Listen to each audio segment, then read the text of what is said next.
I want to thank you once again for visiting us here with the publisher and his works. This story is called The Moment Plus and Minuses. And this is a story about a young man. Well, I'm going to let him tell his story, okay? I've been running all day. These people are relentless. They won't let up. They've been pursuing me for 6 months. I managed to elude them, but I'm running out of energy. I'm gonna keep my spirits up. Come on, Verdell! You're not a quitter! Keep going! Look, they'll give up before you do. I tell myself, yet I'm running out of time. I hope that I'll be able to endure. At least until help arrives. Look there! That's what I need! Water! I'll track and I'll tread water. Yeah! Then the dogs will lose my scent. And I'll find a nice spot to hide. And I'll possibly get some sleep. Well, the sound of the dogs have finally stopped. But I know by morning they'll be at it again. It seems like more this time. More than before.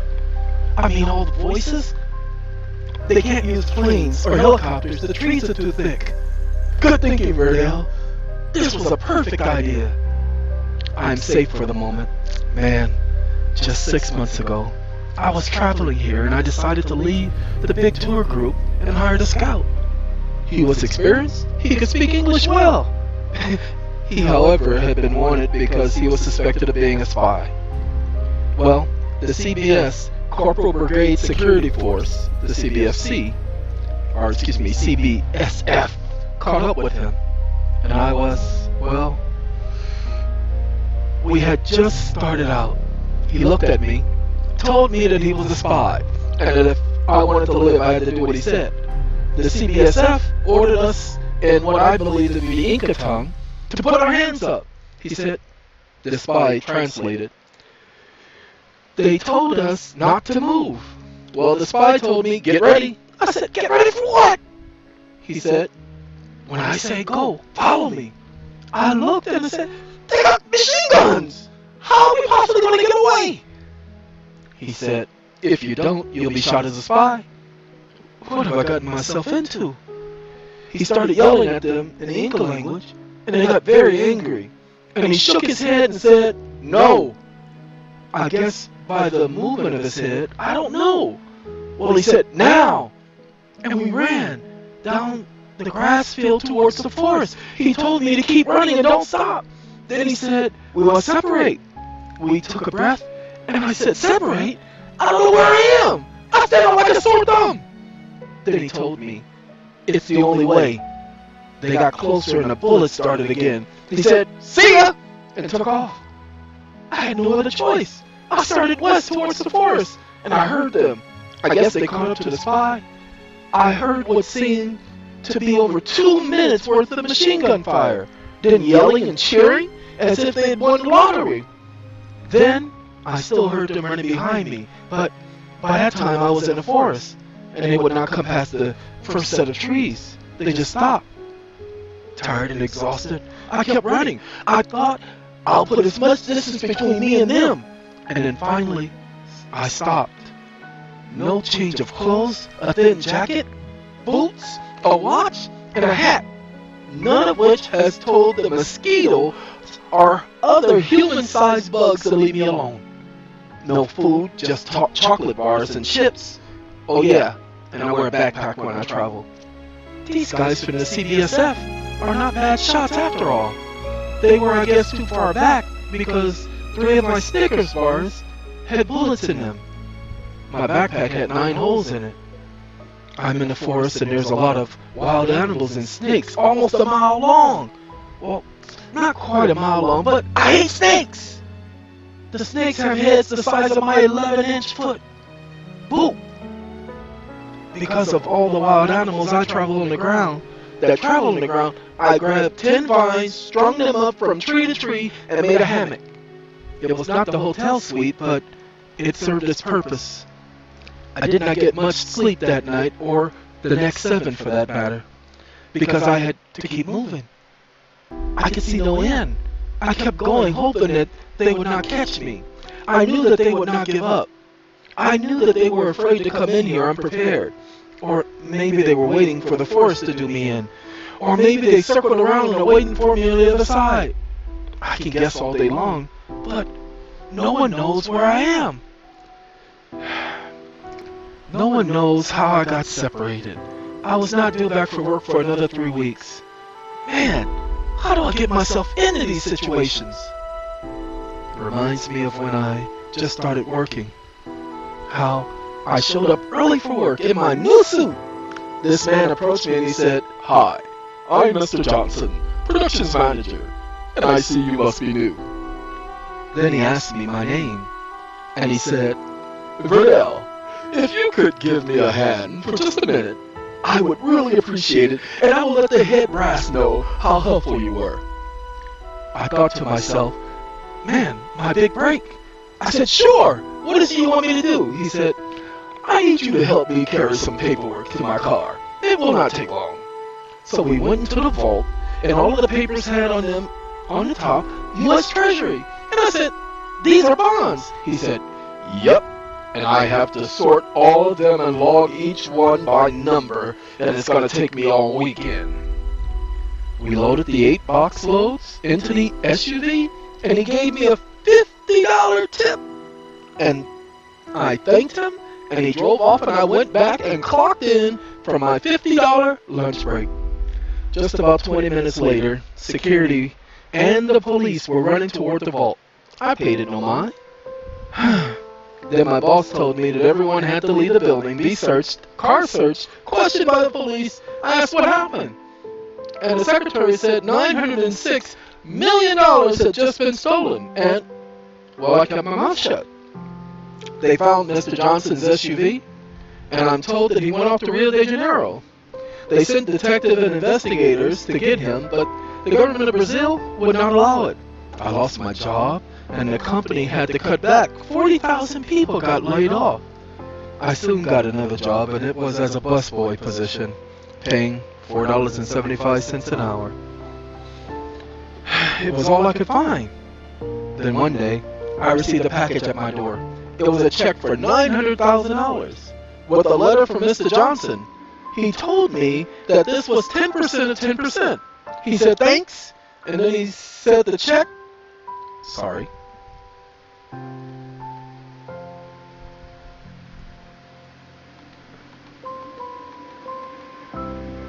Technical difficulty, I apologize.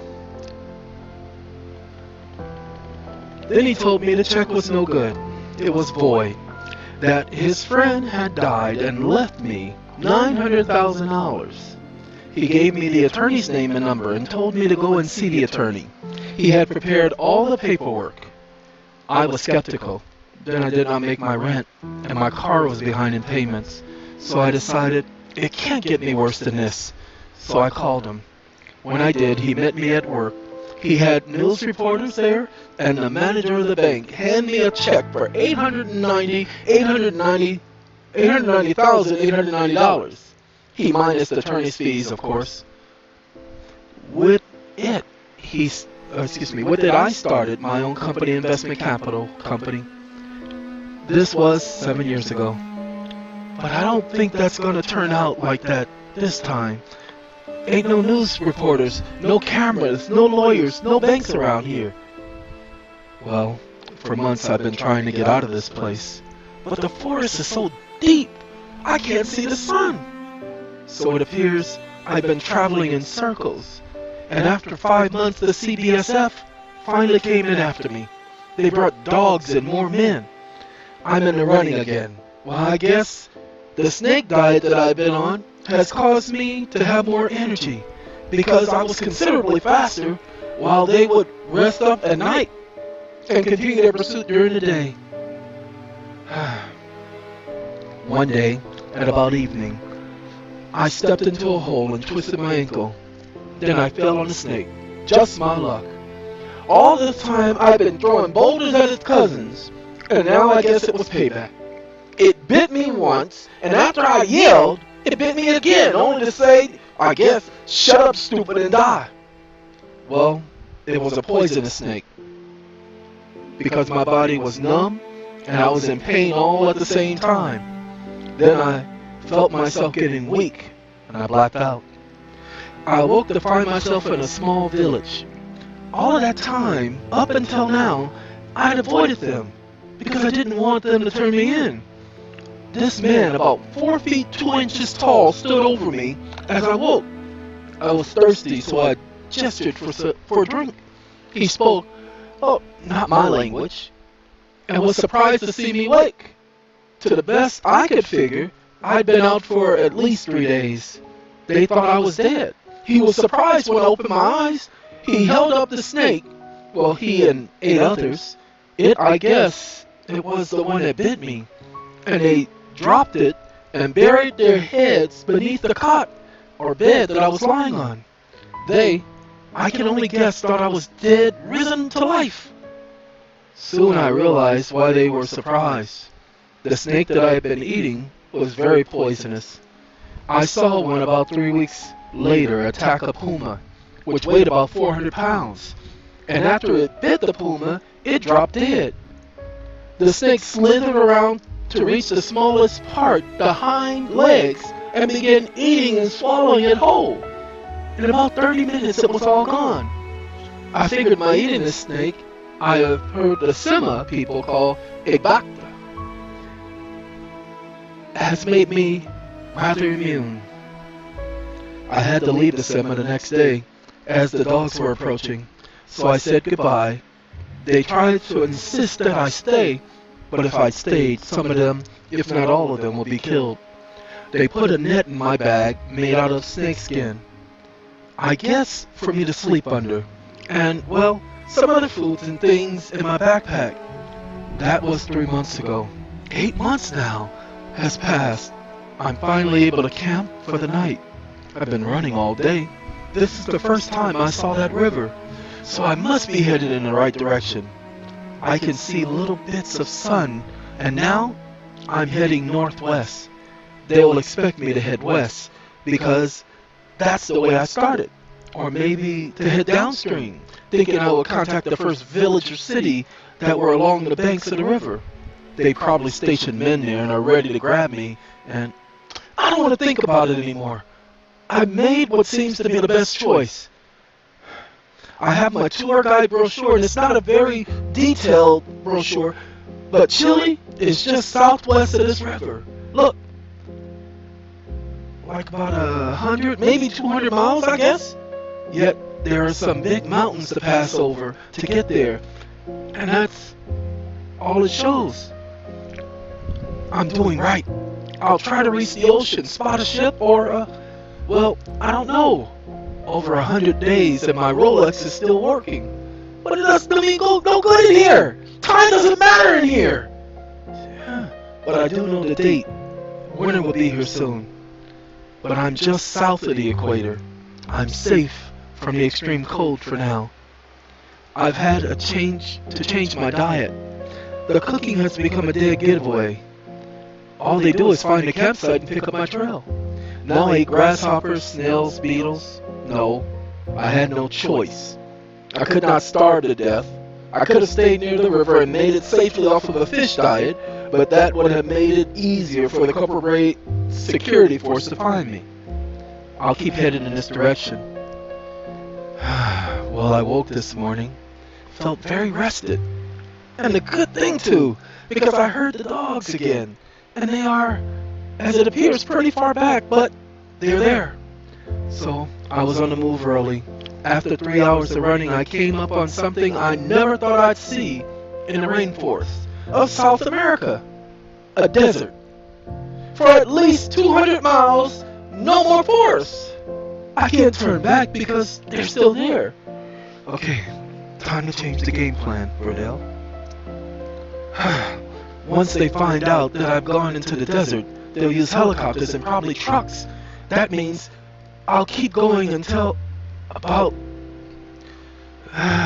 4 in the afternoon, get a couple hours of rest, and do most of my travels at night, where they will have a harder time spotting me. It's been 3 weeks now in this desert. It's without end.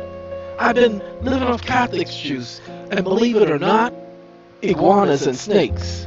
They're not that bad. The snakes net that the Sima built for me is a perfect camouflage in its desert. It blends in perfect. I wonder if they knew. I got up yesterday to relieve myself, and I came back, and it took me an hour to find a net at my campsite. If it were not for the gerbil crawling underneath it, I would still be looking. Running 13 hours a day has helped me keep a good distance. I must be the healthiest man alive. I've run a 9-month decathlon. Whoa. God dog it. Dang, I don't believe this. I didn't even see it. Verdell, don't move. Stay calm. God, how do I get myself out of this? Man, it's thick. No trees around. I mean, quicksand. And I'm sinking fast. What can I latch onto? Come on, Verdell, think. There's always a way. What would they do in the movies? Good idea! All I have to do is take them off, grab them and tie them end to end, and throw my backpack over there. There. Now my John Wayne impression, my lasso. Now, I gotta get it around that rock. Would you believe it? Just my luck. It's raining. I gotta be quick, or this quicksand will thin, and I will... No, I cannot think like that.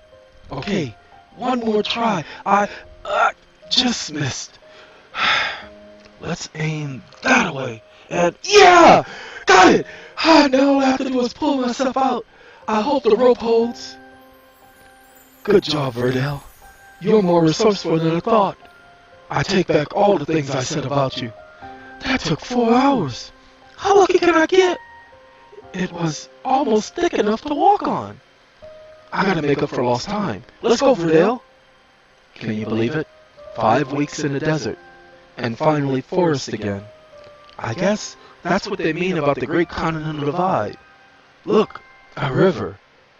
Let's look for a spot to cross. Found one. Wait a minute, Verdell. You seen the helicopters? But no more dogs.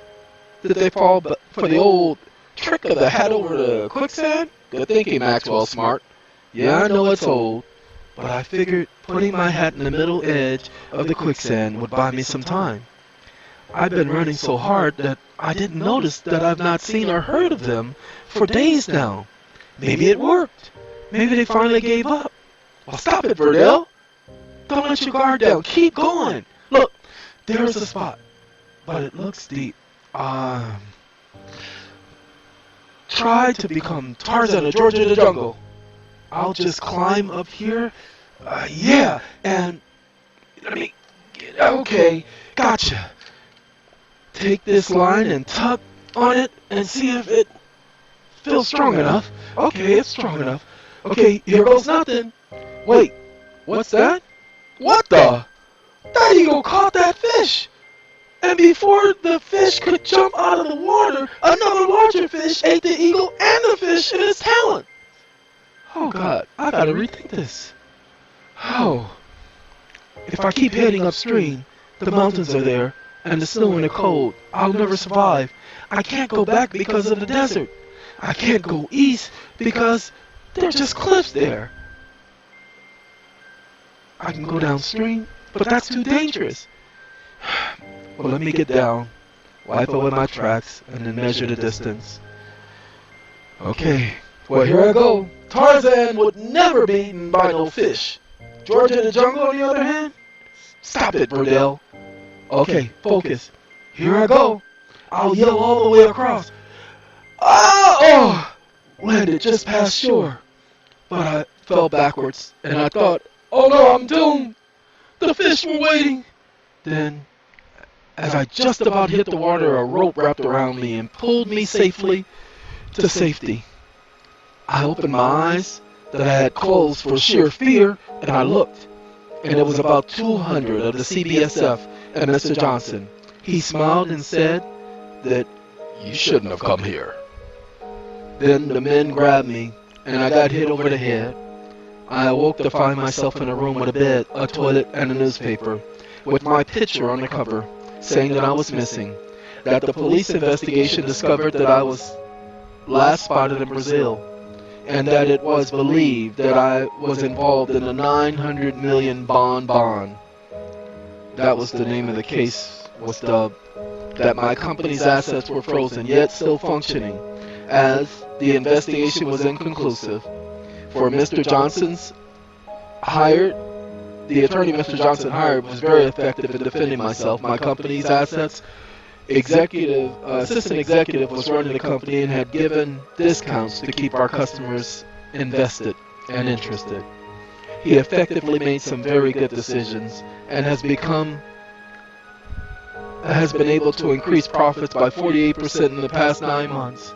It is believed that I wandered off or am hurt or kidnapped or lying in luxury. The final paragraph stated that an 11-month search came up empty, but Barry, my CEO, has vowed to continue the search indefinitely.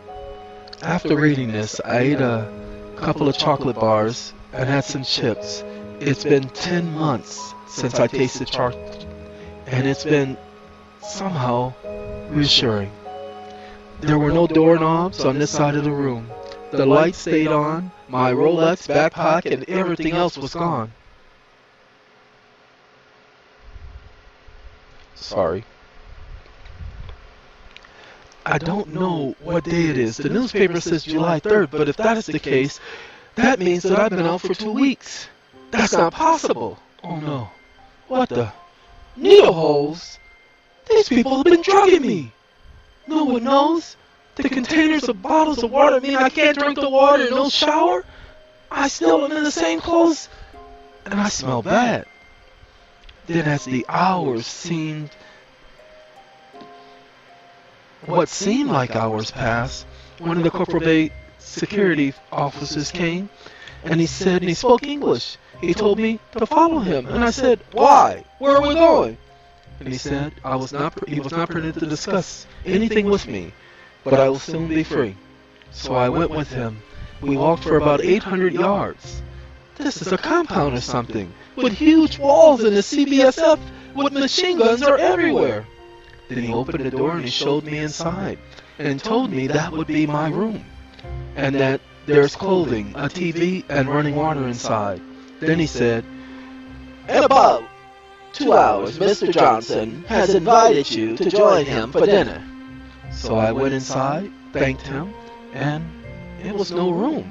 It was like a 6-bedroom apartment, with 3 restrooms, 6 beds, dining room, patio, several TVs. I took a shower. Ladies and gentlemen, that's one of the stories that people are going to help me finish. What they're going to do is they're going to come up with what happens next with Verdell, Mr. Johnson, the CBFS, Corporal Brigade Security Force, and what happens with his company, what happens with the attorney that did all the work, what happens with the investigation, what happens with the authorities. You see, there's so many different possibilities and possible angles. I read this story before I read Nisi, and I am definitely hoping that those of you who needed a break from all of the thinking, that I hope that you liked it. Again, this is the publisher, and you've just listened to The Moment, Plus and Minuses. Have a good day.